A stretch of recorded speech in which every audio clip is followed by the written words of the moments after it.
जूता खाने वाला दलित, जूता चलाने वाला दलित, अपमान हुआ दलित का, अपमान किया दलित ने, और इल्जाम मनुवादी सोच पे और उनके विचारधारा पे।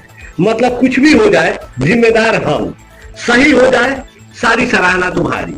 बात तो वह हो गया कि संविधान लिखा, सारा मेहनत किया राव साहब ने, और नाम और उसका ऊपरे ऊपरे मलाई खा गए बाबा साहब।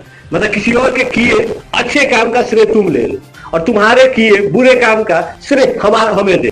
बात तो ये हो गया कि सच बोलो तो अपराध और झूठे तुम्हारा तारीफ कर दो तो हमें दोगे सम्मान। गजब का थेथराइया, गजब का लॉजिक है भाई।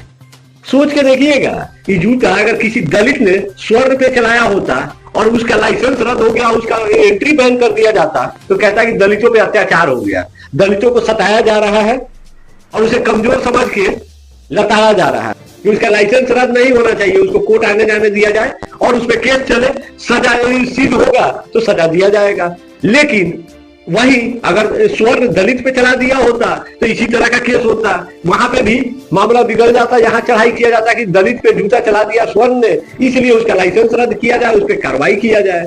आज यहाँ दोनों दलित है, लाइसेंस रद्द हो गया, कहीं कोई छू चौपड़ नहीं हो रहा है, किसी को नहीं दिख रहा है, कोई दलित सताया जा रहा है, कोई हराया जा रहा है, कोई परेशान किया जा रहा है, किसी का मान सम्मान चला गया। बस ये कहा जा रहा है कि यहाँ मनुवादी सोच उस विचारे में आ गया। गजब, फुल्ली लॉजिकली हो तुम लोग, इलॉजिकली हो, इससे ज्यादा कुछ नहीं हो। हम तो कहते हैं किशोर साहब ने बहुत बढ़िया काम किया है, दलित है तो क्या हुआ, काम बेस्ट किए हैं, ऐसा ही होना चाहिए। अगर आपके धर्म और आपके आत्मसम्मान पे कोई आघात करता है, चोट पहुंचाता है, तो जूता चप्पल से ढंग से स्वागत होना चाहिए। और सीजीआई साहब पर जो हुआ है ना, वो तनी कम हुआ है, थोड़ा इससे ज्यादा होना चाहिए था।